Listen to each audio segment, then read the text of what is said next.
Bueno, espero que hoy el Señor me cuide la voz porque está un poquillo tocada. Está la enfermería un poco...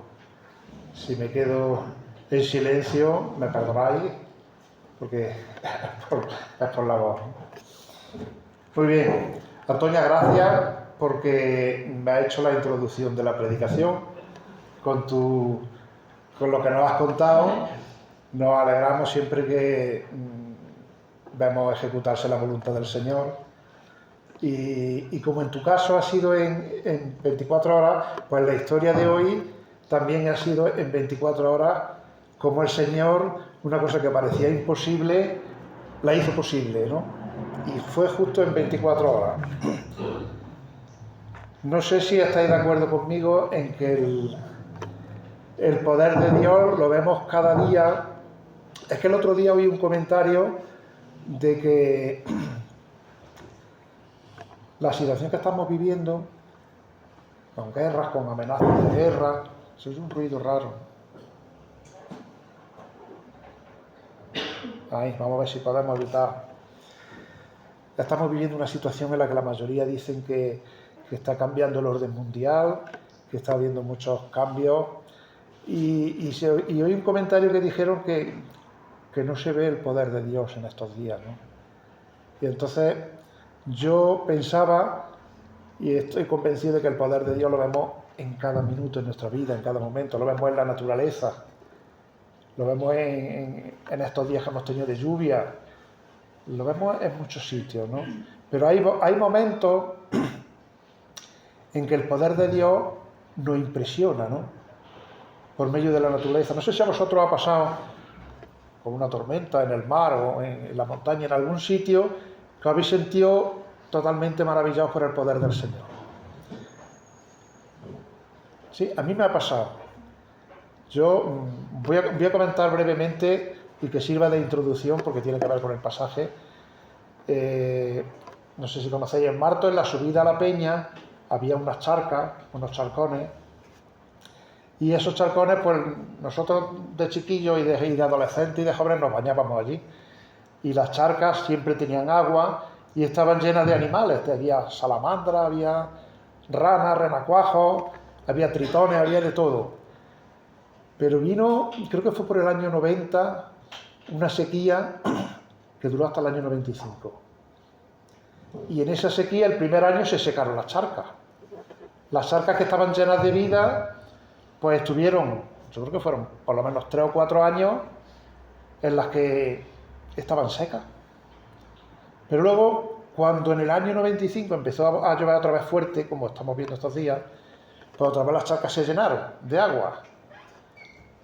Y en un día o 2 días pasamos por allí y ya había animales en la charca. Ya había ranas, ya había renacuajos. Digo, hay que ver. Yo en ese momento digo, pero bueno, cómo el Señor es tan maravilloso, ¿no?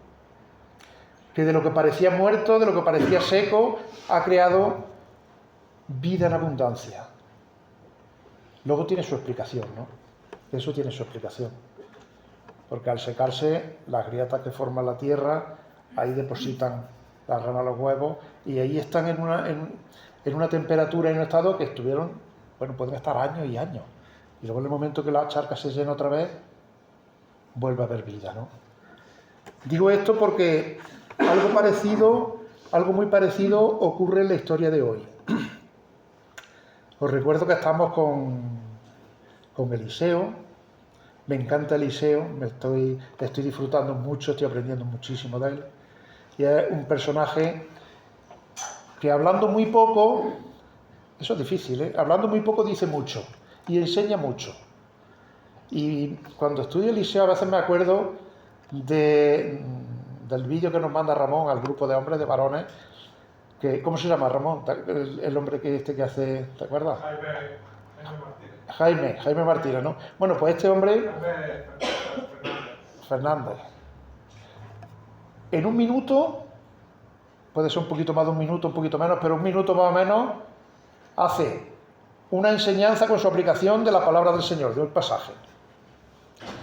y a mí me encanta, ¿no? Digo, hay que ver qué capacidad de resumen, qué capacidad de síntesis tiene este hombre para enseñar, ¿no? Y Eliseo le pasa igual. Si habéis observado, ya llevamos, no sé si está en la 12, predicación de Eliseo, habla muy poquito.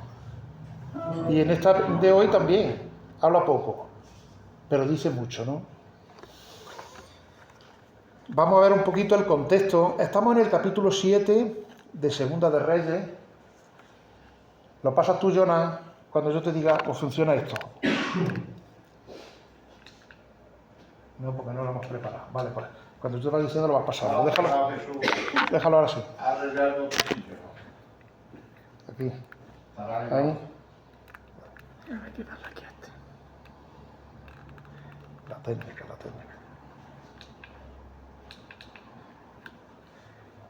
Mira, este para arriba. No, te lo arreglo yo mismo. Deja. Muy bien, pues ahora ya vamos solucionando la técnica. Estamos en el capítulo 7 de Segunda de Reyes, pero voy a contar un poquito el contexto para que nos pongamos en situación, para que sepamos más o menos qué es lo que estaba pasando en ese momento, ¿no? Sabemos que Israel tenía un vecino, el pueblo de Israel tenía un vecino que estaba siempre de pelea con él. Siempre quería atacarle, siempre, pero no una peleilla, él quería eliminarlo, que eran los sirios. Y en esta ocasión, ellos habían usado muchas estrategias, ¿no? Pero en esta ocasión usan una estrategia nueva para invadir a los israelitas, ¿no? Rodean la ciudad, impide que entren suministros, impide que entre agua, que entre alimento. La ciudad rodeada, lógicamente, la gente se moría de hambre, ¿no? Había una escasez tremenda de todo.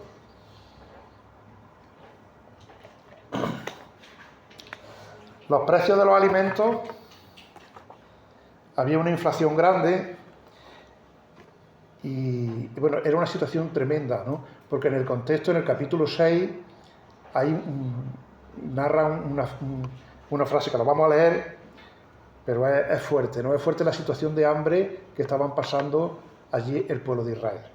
Fijaos lo que dice el capítulo 6, los versículos 25 al 29, dice que hubo gran hambre en Samaria a consecuencia de aquel sitio que estaba la ciudad sitiada, estaba rodeada y no dejaban entrar nada, ¿no? Para que se murieran, querían exterminar al pueblo de Israel.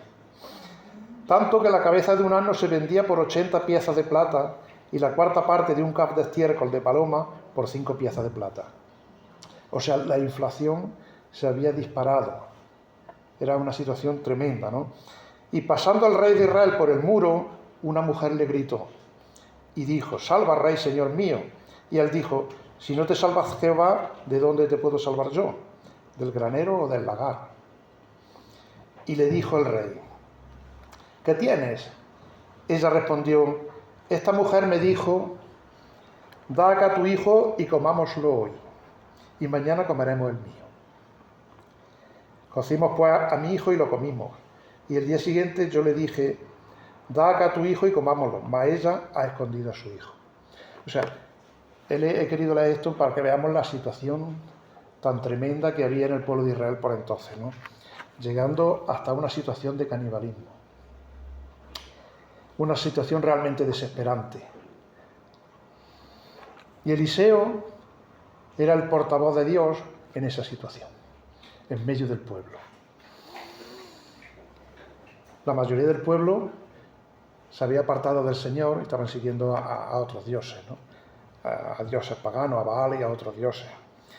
Y ese era el sitio y la situación en la que Eliseo tenía que seguir siendo fiel y proclamando la palabra del Señor. Es difícil, ¿no?, proclamar la palabra del Señor cuando todo el mundo se aparta del Señor, ¿no? Pues ahí estaba Eliseo, ¿no? Y en esa situación en la que estaba el pueblo cuando empieza el capítulo 7. Ahora después lo vamos a leer, porque en el capítulo 7, los versículos del 1 al 20, pasa igual que la charca que he descrito al principio, ¿no? Que de una situación sin esperanza, en poco tiempo Dios cambia la situación, ¿no? Lo que parecía imposible, el Señor lo convierte en un testimonio de poder. A veces nosotros vemos cosas imposibles y tampoco sabemos de la forma que va a actuar el Señor, ¿no? Ahora veremos en el pasaje de qué manera más maravillosa actúa el Señor, ¿no?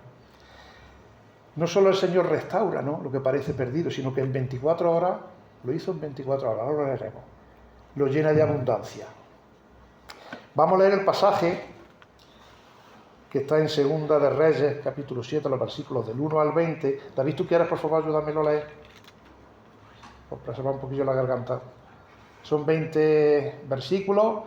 Vamos a estar atentos porque en estos 20 versículos salen a relucir varios personajes y luego vamos a aprender algunas cosas, unas lecciones prácticas para nosotros de cada uno de los personajes o de la mayoría de los personajes que salgan, ¿vale?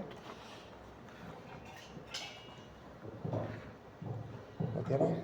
Si no lo tiene aquí, en letra grande. 7 de 1. Vale. Dijo entonces Eliseo: oíd palabra de Jehová. Así dijo Jehová: mañana a estas horas valdrá el seah de flor de harina un siclo, y 2 seah de cebada un siclo, a la puerta de Samaria. Y un príncipe cuyo brazo el rey se apoyaba respondió al varón de Dios y dijo: si Jehová hiciese ahora ventanas en el cielo, ¿sería esto así? Y él dijo: he aquí, tú lo verás con tus ojos, mas no comerás de ello. Había en la entrada de la puerta 4 hombres leprosos, los cuales dijeron el uno al otro: ¿para qué nos estamos aquí hasta que muramos? Si tratáremos de entrar en la ciudad por el hambre que hay en la ciudad, moriremos en ella. Y si nos quedamos aquí, también moriremos. Vamos pues ahora y pasemos al campamento de los sirios. Si ellos nos dieren la vida, viviremos, y si nos dieren la muerte, moriremos. Se levantaron pues al anochecer para ir al campamento de los sirios, y llegando a la entrada del campamento de los sirios, no había nadie allí, porque Jehová había hecho que en el campamento de los sirios se oyese estruendo de carro, ruido de caballo y estrépito de gran ejército, y se dijeron unos a otros: he aquí, el rey de Israel ha tomado a sueldo contra nosotros a los reyes de los heteos y a los reyes de los egipcios, para que vengan contra nosotros. Y así se levantaron y huyeron al anochecer, abandonando sus tiendas, sus caballos, sus asnos y el campamento como estaba. Y habían huido para salvar sus vidas. Cuando los leprosos llegaron a la entrada del campamento, entraron en una tienda y comieron y bebieron y tomaron de allí plata y oro y vestidos y fueron y lo escondieron. Y vueltos entraron en otra tienda y de allí también tomaron y fueron y lo escondieron. Y luego se dijeron el uno al otro: no estamos haciendo bien. Hoy es día de buena nueva y nosotros callamos. Si esperamos hasta el amanecer, nos alcanzará nuestra maldad. Vamos pues ahora, entremos y demos la nueva en casa del rey. Vinieron pues y gritaron a los guardas de la puerta de la ciudad, y les declararon diciendo: nosotros fuimos al campamento de los sirios, y aquí que no había allí nadie, ni voz de hombre, sino caballos atados, asnos atados, y el campamento intacto. Los porteros gritaron, y lo anunciaron dentro, en el palacio del rey. Y se levantó el rey de noche, y dijo a sus siervos: yo declararé lo que nos han hecho los sirios. Ellos saben que tenemos hambre, y han salido de las tiendas, y se han escondido en el campo, diciendo: cuando hayan salido de la ciudad, los tomaremos vivos, y entraremos en la ciudad.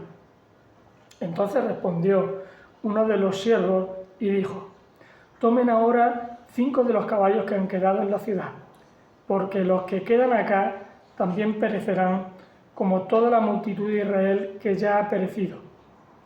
Y enviemos y veamos qué hay.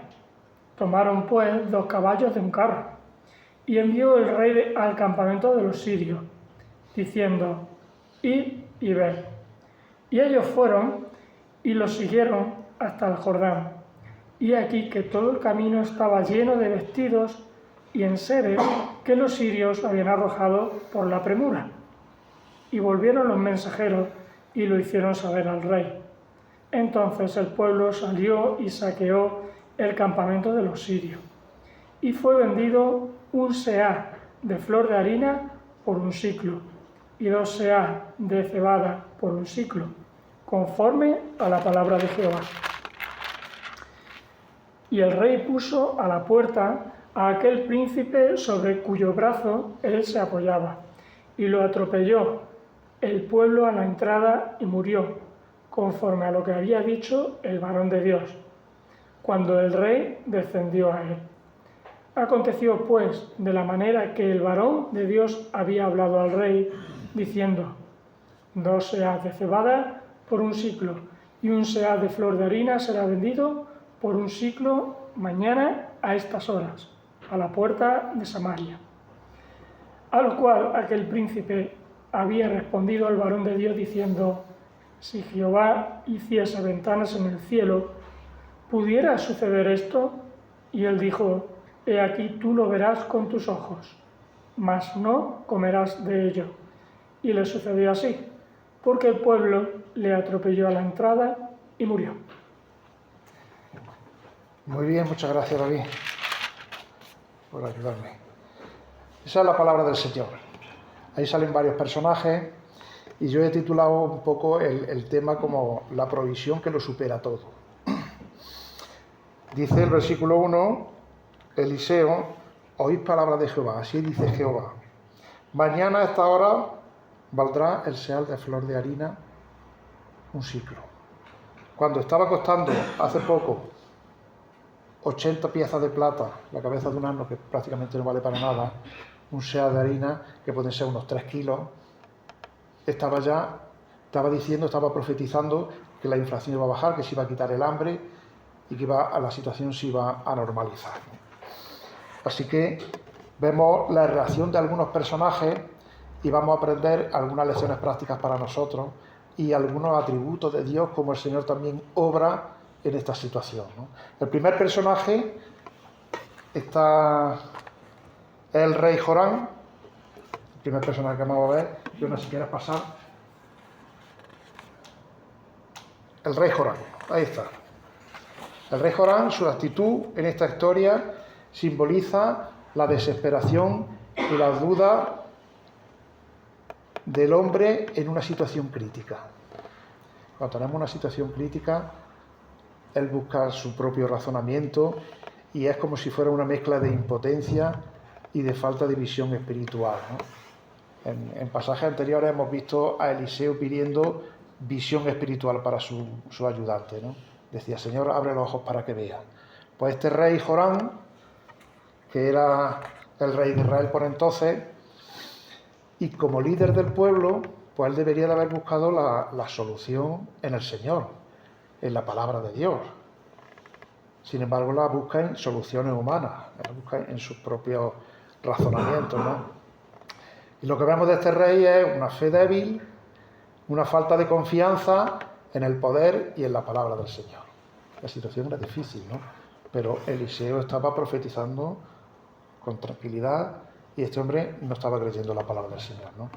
Es que se vio superado por la situación y buscó la solución a su manera.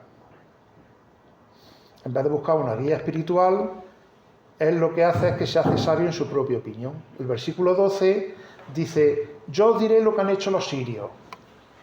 No lo que dice la palabra del Señor, no lo que dice Eliseo. Yo voy a decir lo que han hecho los sirios. Han hecho tal, ¿no? Se hizo sabio en su propia opinión. Y su tendencia fue a confiar más en su razonamiento que en la palabra de Dios. Entonces, como aplicación para nosotros, y eso me invitaba a mí a la reflexión de cómo actuamos, ¿no?, en situaciones de crisis, en situaciones en las que todo se ve difícil, porque esta situación era extrema, ¿no? Era muy difícil. ¿Cómo actuamos nosotros? ¿Actuamos como el rey? ¿Dudamos de la palabra del Señor? Aunque la palabra del Señor parezca, el Señor va a actuar de una forma que no podemos ni imaginar, ¿no? Porque aquí fija cómo actuó. Hizo ir al ejército sirio, que había caballos, que había carros, y huyeron. Pero huyeron de tal forma que lo dejaron todo el campamento como estaba. Entonces, la reflexión que yo me hacía es, cuando hay unas dificultades grandes en mi vida, ¿cómo actúo? ¿Confío en la palabra del Señor? ¿Me aferro a la palabra del Señor? O en cambio, por el contrario, me rindo, ¿no? O actúo como este rey, ¿no? Con mis propios razonamientos. Eso me hacía reflexionar, ¿no? Pero luego veía también cómo el Señor actúa, y el atributo que yo veo aquí en el Señor es su soberanía. Dios es soberano. Vemos en la historia que a pesar de la falta de fe del rey, eso no impidió para que la palabra del Señor se cumpliese. El Señor es soberano. Aquí en el mundo le llaman soberano a los reyes del mundo, ¿no? Pero realmente quien es soberano es Dios. Porque Él es el que pone a reyes también, ¿no? Y la soberanía de Dios y su voluntad se cumplió a pesar de que este rey no confió en su palabra, ¿no? La enseñanza quizá central de este tema es que nuestra incredulidad, nuestras limitaciones, no limita el poder de Dios. Aunque nosotros lo veamos imposible, eso no va a limitar que la palabra de Dios se cumpla. El siguiente personaje que vemos, el segundo, es el oficial incrédulo.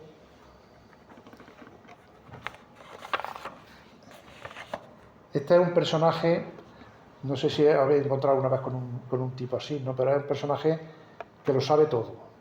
Es un personaje arrogante, prepotente, y él pensaba que el Señor tenía los mismos límites que podemos tener nosotros, ¿no? Que el Señor y el poder de Dios estaba limitado. Es que esa actitud, más que una duda, es un acto de rebeldía, ¿no? Porque no admite que el Señor sea más grande y más sabio que su razonamiento. Entonces la actitud no solo duda de la palabra del Señor, sino que la ridiculiza. Dice, bueno, para eso tendrá el Señor que abrir la ventana de los cielos, como riéndose de la profecía, ¿no? Riéndose de la palabra del Señor. Y eso lo lleva a la perdición. Porque es cierto que se cumplió exactamente, porque Eliseo le dijo, tú lo verás, pero no comerás de ello, ¿no? Y así fue. Murió aplastado por la avalancha, como hemos visto en el versículo 20, lo vio, pero no pudo disfrutar de esa comida, ¿no? El atributo que veo yo en este personaje, hemos puesto aquí, es la justicia de Dios, ¿no? La historia de este ayudante del rey, arrogante y prepotente, es un recordatorio de que aún Dios, aunque Dios es misericordioso, también es justo, ¿no? Nos recuerda que el Señor es justo. Su justicia es perfecta. Y aprendemos de este personaje a no limitar el poder de Dios con nuestras dudas y nuestros razonamientos. A veces dudamos, ¿no?, de que las promesas que vemos en la palabra del Señor, muchas hemos visto ya cumplidas, pero otras no se han cumplido todavía. Y se cumplirán tal y como las dice el Señor, ¿no? La fe no abre puertas a la bendición de Dios. Pero la incredulidad, que fue el caso de este personaje, lo que hizo fue que lo dejó fuera del plan de Dios. Y eso ocurre hoy en día también, ¿no? La fe no abre las puertas a la salvación, pero la incredulidad nos deja fuera de la bendición del Señor. El tercer personaje, el siguiente, Jonás, son los 4 leprosos.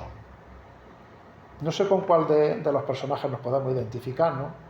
Vamos a ver ahora los 4 leprosos, y el atributo del Señor es la gracia inmerecida. Eran marginados, eran despreciados. Sabéis que los leprosos en aquellos tiempos, y en tiempos del Señor también, eran despreciados, tenían que vivir fuera, no se podían acercar a la población. Pero el que fueran marginados y fueran despreciados no le impidió para actuar. Fueron valientes y dijeron, vamos a entrar al campamento de los sirios. Y fueron sensibles a las necesidades de los demás, generosos al decidir compartir la provisión con el pueblo. Descubren un tesoro abundante y en vez de esconderlo para ellos, lo que hacen es compartirlo con el pueblo necesitado. Sabía que había necesidad en el pueblo y dijeron, oye, hoy es día de buena nueva. Si nosotros callamos, no lo estamos haciendo bien. Y compartieron ese tesoro que habían encontrado con el pueblo, ¿no? La lección práctica que podemos encontrar para nosotros es que la historia de estos 4 leprosos, la actitud de ellos, nos anima a compartir las bendiciones de Dios con los demás. ¿Cuál es la mejor bendición de Dios que podemos compartir con los demás? El plan de salvación. Nosotros hemos encontrado un tesoro que no lo merecemos. Y el Señor nos anima en esta mañana a que lo compartamos con nuestra familia, en el trabajo, nuestros amigos, con la gente que nos relacionemos. Que seamos transmisores del plan de salvación del Señor. Que hagamos como hicieron estos 4 leprosos. Hoy es día de buena nueva. Hoy precisamente es un día de buena nueva, de buena noticia. Todavía el Señor es misericordioso y salva al que lo cree de corazón, al que lo acepta de corazón. Y el Señor quiere que seamos nosotros. Igual que fueron los leprosos, el Señor quiere que seamos nosotros los que llevemos el plan de salvación a la gente. No callemos. El Señor nos pondrá palabras, nos pondrá situaciones, nos pondrá gente. Compartamos con ellos la abundancia y la buena noticia de la salvación, ¿no? El Señor nos utiliza a nosotros, que el mundo no nos tiene en cuenta, pero el Señor quiere que sea su iglesia y que seamos nosotros los que llevemos ese plan, ¿no? Los que llevemos ese mensaje. Y ahora podemos pensar cada uno en quién estamos hablando, a quién le estamos testificando, a quién le estamos hablando del Señor, con quién estamos compartiendo ese banquete, ¿no? Para que el Señor nos ayude a que sea eficaz y que el Señor nos use como usó a los leprosos, porque comieron todo el pueblo, ¿no? La gracia inmerecida del Señor lo vemos en estos 4 personajes, ¿no? Como el Señor quiere que sean los leprosos los que lleven la bendición al pueblo, para que no se mueran, no mueran de hambre. Lo mismo que el Señor quiere que sea su iglesia la que lleve la bendición al mundo. No porque nosotros valgamos nada. Los leprosos es la imagen del pecado. Nosotros no es que valgamos nada, sino que el Señor así lo quiere, que seamos nosotros los transmisores, ¿no? El siguiente personaje, o los siguientes personajes, Jonás, son los sirios. La actitud de los sirios lo vemos en los versículos del 5 al 7. Y yo aprendía con esto. El Señor puede hacer, o puede deshacer, mejor dicho, los planes de los poderosos sin necesitar intervención humana. Él deshizo todos los planes que tenían, habían rodeado la ciudad y querían asfixiarlo de tal forma sin que entraran suministros para que se muriera el pueblo. Y el Señor, sin que interviniera el ejército de Israel, consiguió bendecir a su pueblo. No necesita intervención nuestra. El Señor puede deshacer los planes de los poderosos. Y nosotros, hoy en día, con todos los comentarios y todas las circunstancias que estamos viviendo, de guerra, de rumores de guerra, nos enseña el pasaje que confiemos en el Señor, porque el Señor puede deshacer cualquier plan de los poderosos de esta tierra para seguir cumpliendo con sus promesas para su pueblo y seguir llevando la gracia y la ilusión de la salvación mientras haya tiempo, ¿no? Que el tiempo lo pone Él.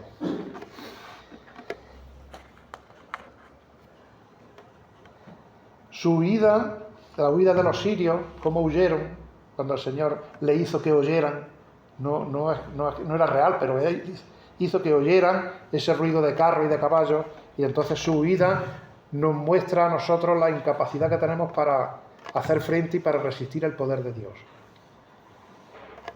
La promesa de Dios se cumplirá, ¿no? El Señor puede convertir lo que parecía una amenaza en una bendición, porque salieron corriendo y se dejaron, iban preparados para estar allí mucho tiempo, con comida, con todos los enseres, con todo lo que necesitaban, ¿no? Y como la lección práctica y aplicación nos invita a confiar en que Dios puede obrar de manera que nunca podemos imaginar. para solucionar los momentos de crisis. Nosotros no podíamos imaginar, yo no podía imaginar, antes de convertirme, que el Señor podía obrar de la manera que obró, mandando a su único hijo a la cruz que muriera por mí. Casi inconcebible, ¿no? La forma en la que el Señor actúa, la forma que actúa, su justicia, su misericordia y su gracia, todo unido, ¿no? Pues tampoco podíamos imaginar cómo el Señor podía actuar si estaba ya el pueblo muriéndose de hambre, llegando al extremo del canibalismo, en esa situación tan extrema, y los pobres decían, pues bueno, aquí nos morimos todos. Como decían los leprosos, vamos a morir, vamos a entrar al campamento de los sirios porque, de todas maneras, si nos matan, aquí también vamos a morir. No había esperanza humanamente hablando, pero el Señor actuó de forma maravillosa, ¿no?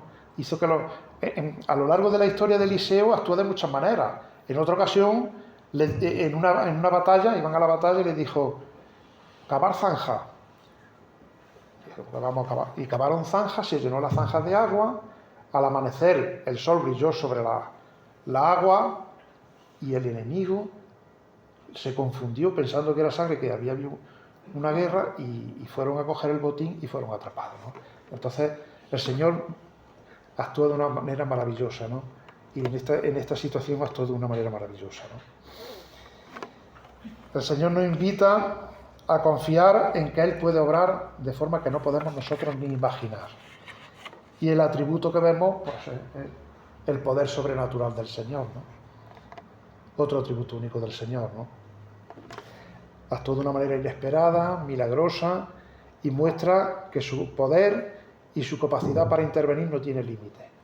Nuestra mente sí tiene límites, pero el Señor tiene una capacidad de intervenir que se nos sobrepasa a todos nosotros, ¿no? A veces nos sorprende. Quizás hemos tenido alguna experiencia personal de cómo el Señor ha actuado en nuestra vida, ¿no? O cuando le hemos hablado a alguien, no sé, y nos hemos impresionado diciendo, qué maravilloso es mi Señor, a mí esto ni se me hubiera ocurrido, nunca se me hubiera ocurrido, ¿no? Y sin embargo el Señor ha obrado de esta manera. El siguiente personaje, Jonás, es nuestro amigo Eliseo. También aprendemos de Eliseo, ¿no? Se presenta como portavoz de Dios en esa situación. Rodeado, muriéndose la gente cada día de hambre y apartándose del Señor.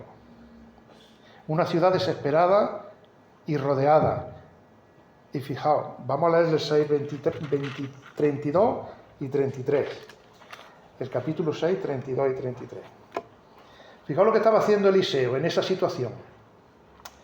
Dice el versículo 32, y Eliseo estaba sentado en su casa. Y con él estaban sentados los ancianos. Estaba tranquilamente sentado hablando con los ancianos.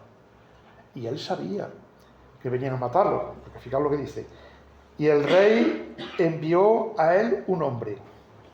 Mas antes que el mensajero viniese a él, dijo él a los ancianos: ¿no habéis visto cómo este hijo de homicida envía a cortarme la cabeza?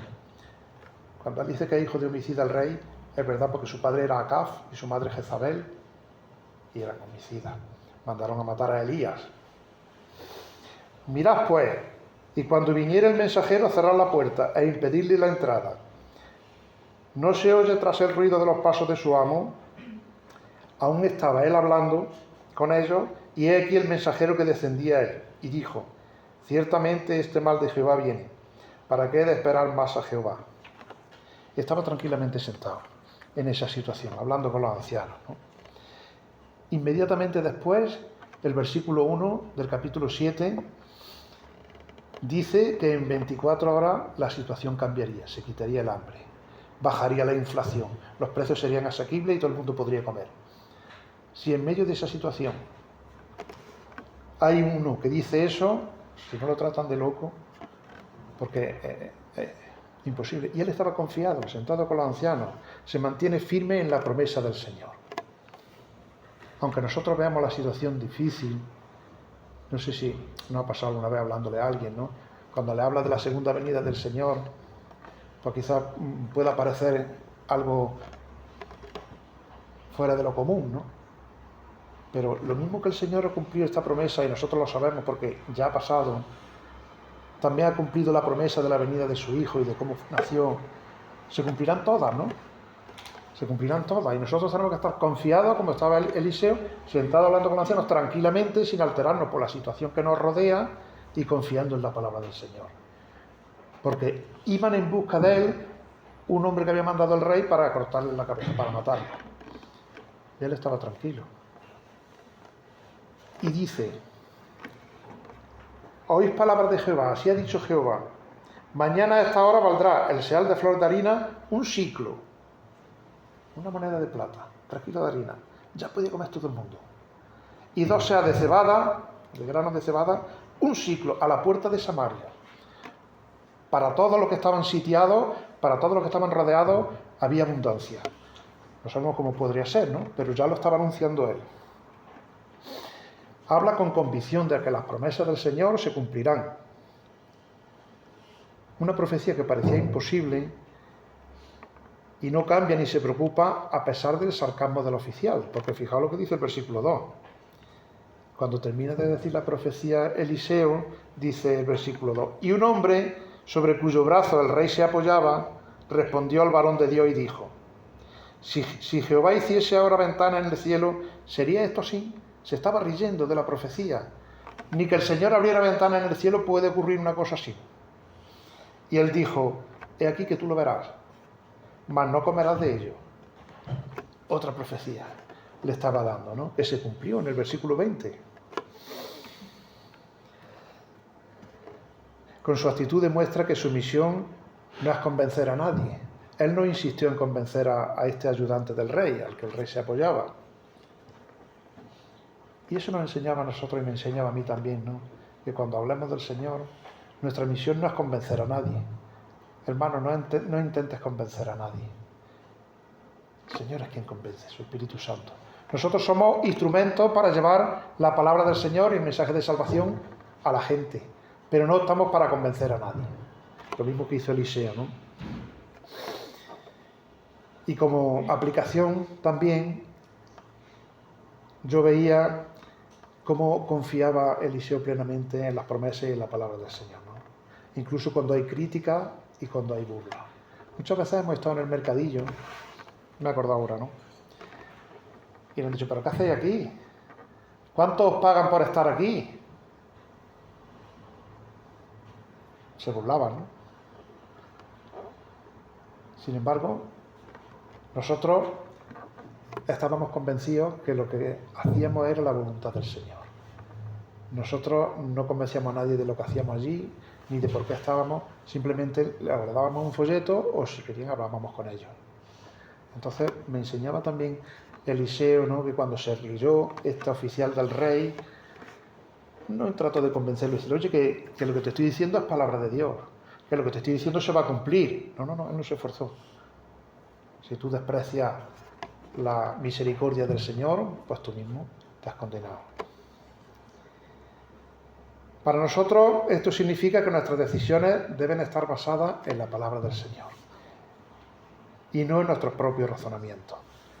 La fidelidad absoluta del Señor es algo que vemos a lo largo de todo el mensaje de Eliseo, de toda la historia de Eliseo, en Segunda de Reyes, vemos esa fidelidad del Señor, ¿no? Cómo el Señor es inmutable, cómo no cambia. Y es que el Señor no puede hacer una promesa y no cumplirla. Y la vemos a lo largo de la palabra del Señor, ¿no? Nosotros sí hacemos promesas y no la cumplimos. Nosotros sí somos especialistas en eso. Incluso a nosotros mismos nos proponemos cosas y no somos capaces de cumplirlas. Pero nuestra confianza y nuestra seguridad está en que el Señor sí cumple siempre sus promesas, ¿no? Nunca falla la fidelidad del Señor, ¿no? Aunque las circunstancias parezcan imposibles, el Señor siempre cumple. Y ya para terminar, como conclusión, la soberanía, la justicia, la gracia, el poder y la fidelidad de Dios son atributos que hemos visto en esta historia y nos animan a mostrar una fe como Eliseo, ¿no? En medio de las turbulencias y de amenazas de muerte, él estaba sentado tranquilo, confiando en que la palabra del Señor se cumpliría. Y nos invita a reflexionar de cómo respondemos nosotros a las promesas del Señor.